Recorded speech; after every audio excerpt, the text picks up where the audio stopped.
Hello, my name is Adam Smith, and it's a great pleasure to welcome you to this Nobel Prize Inspiration Initiative event in collaboration with the University of Texas at Austin. The event is part of an ongoing collaboration between 3M and Nobel Prize Outreach, and I'm delighted to welcome the CEOs of both organizations, Mike Roman and Laura Sprechmann, to join us for this brief conversation. Laura and Mike, hello. Hello. Hello, Adam. Hello, Laura. Good to have you both here. Now, we thought it would be a perfect way to introduce the event to have the two of you speak to each other for a while. So let's start at the beginning with the question of why 3M and Nobel Prize Outreach are working together.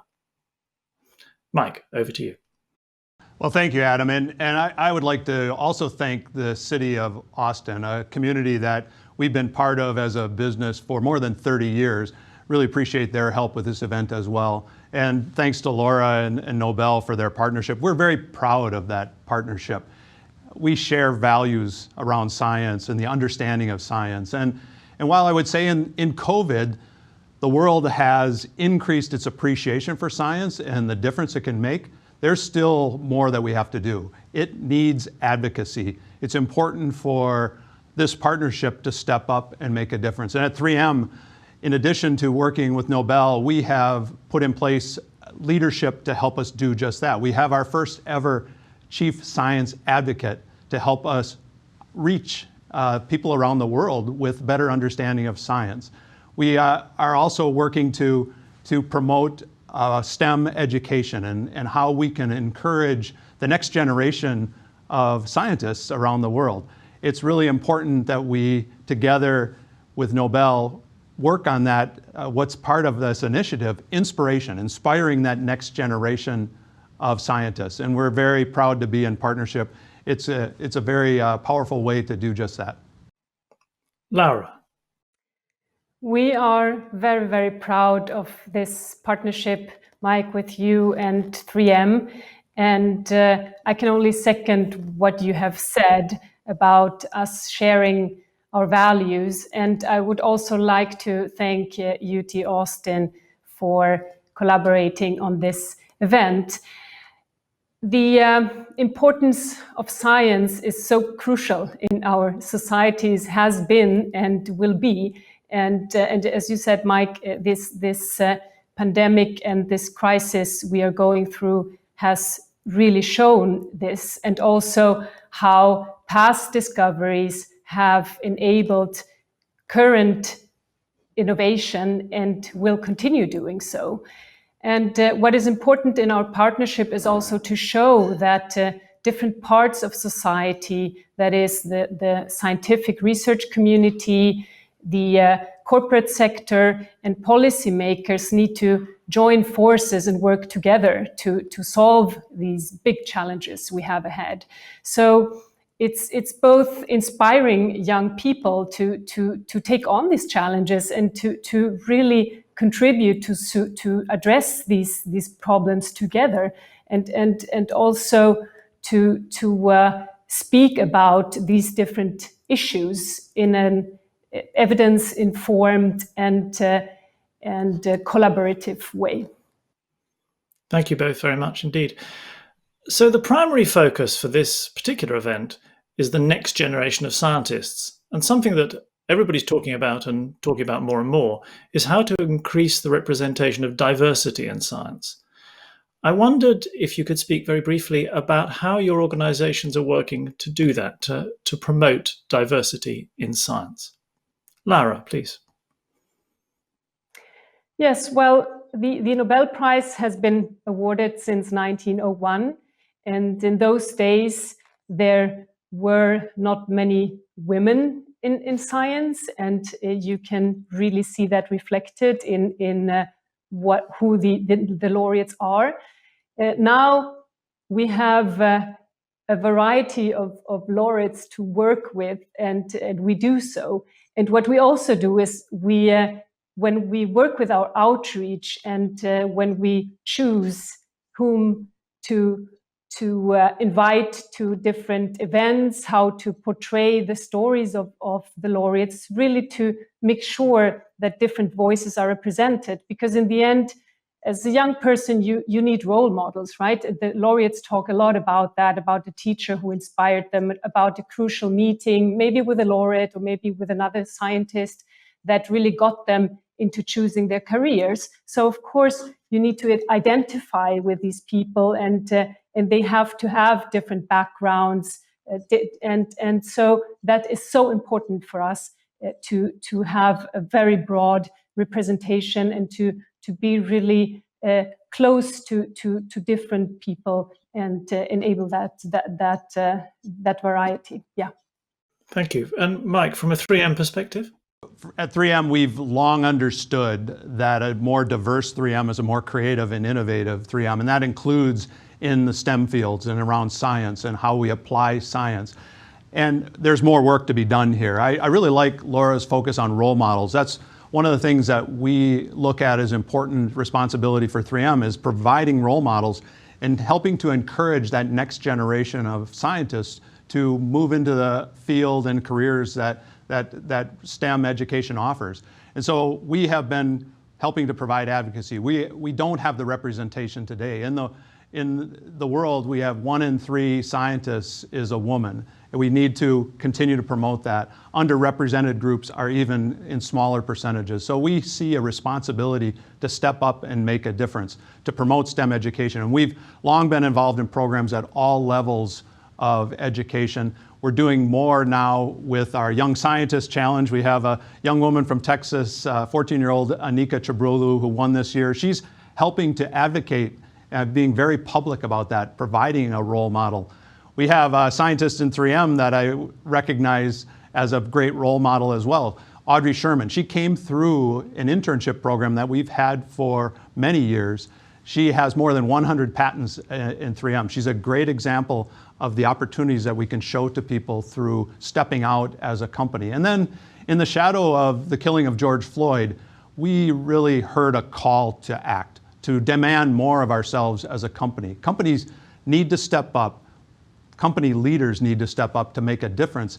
And promoting STEM education is a way to address some of the challenges that we face around racial justice. And so that's what we're doing as a company, working with partners in the community, promote additional opportunities for education from early education through university, and connecting that to economic opportunities with companies like 3M. So I really think there's more to do, and companies in a partnership with Nobel can really be a call to act for more companies around the world to do just that. Thank you very much indeed.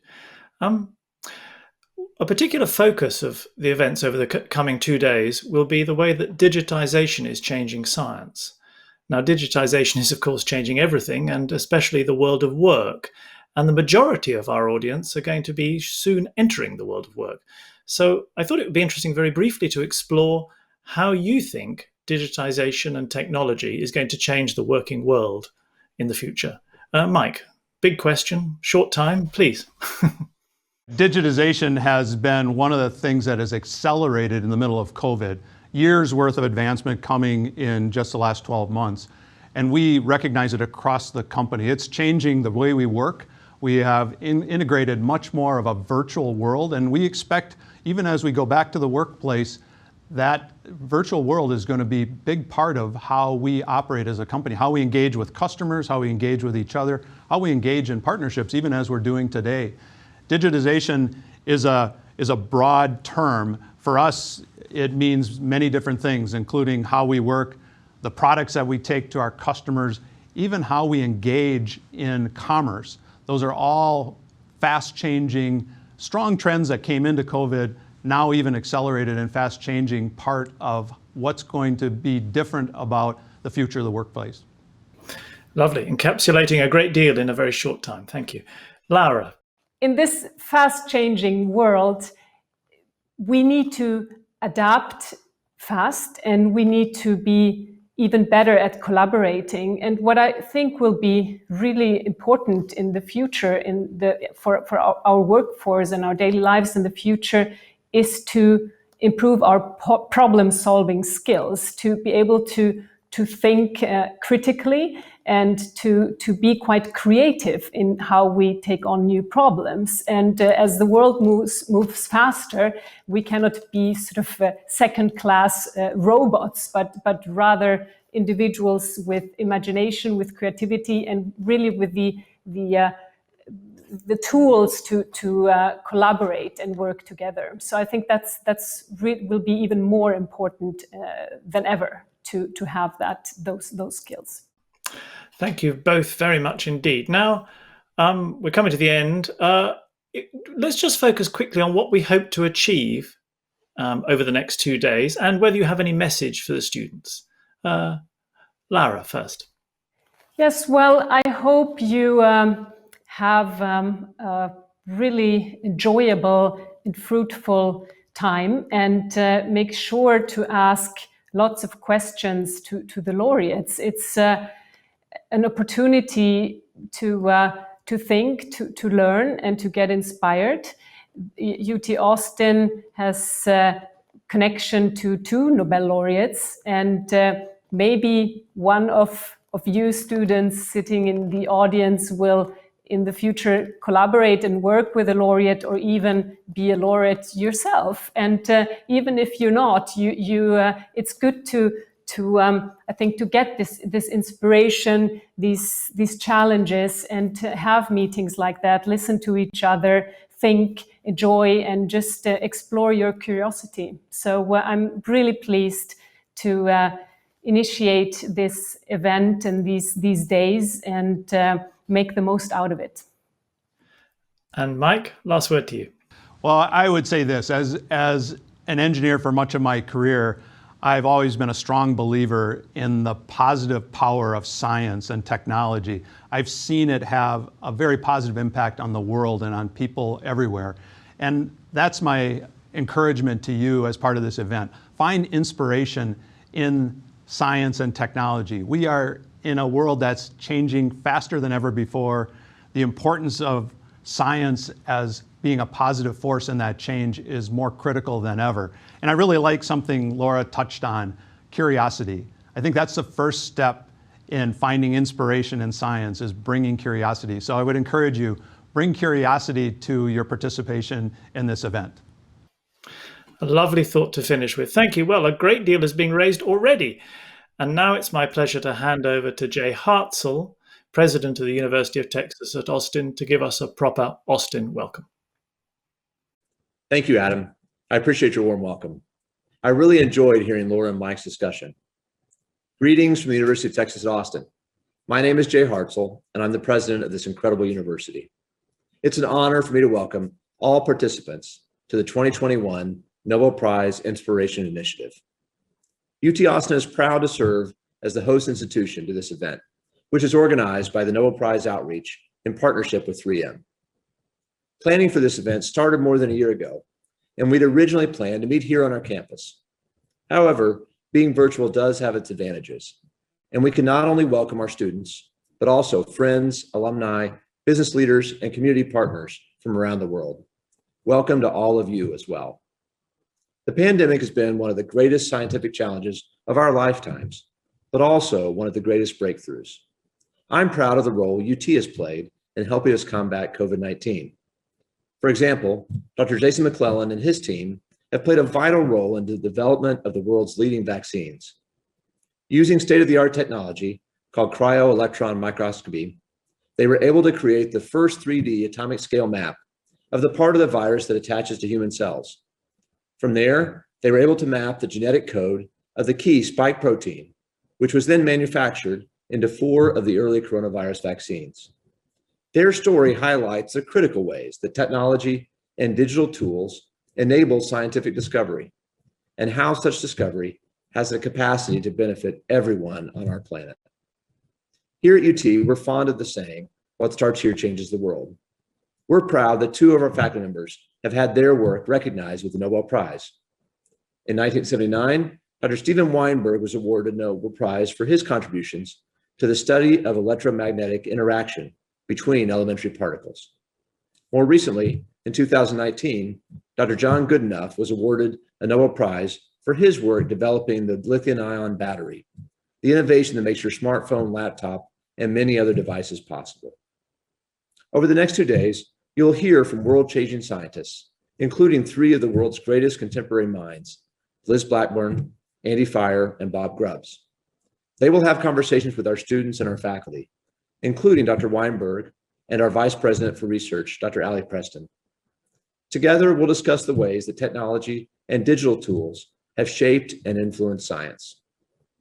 Finally, I'd be remiss not to mention that UT Austin is incredibly grateful to 3M for decades of collaboration and support of our teaching and research missions. Together, we recently launched a first ever Women in STEM Leadership Collaborative this year, connecting 21 student organizations and more than 1,000 women to STEM here at UT. To everyone at 3M, thank you for supporting the next generation of world-changing scientists and engineers. Well, without further ado, turn your brain on and prepare to be inspired here at the 2021 Nobel Prize Inspiration Initiative. Hook 'em.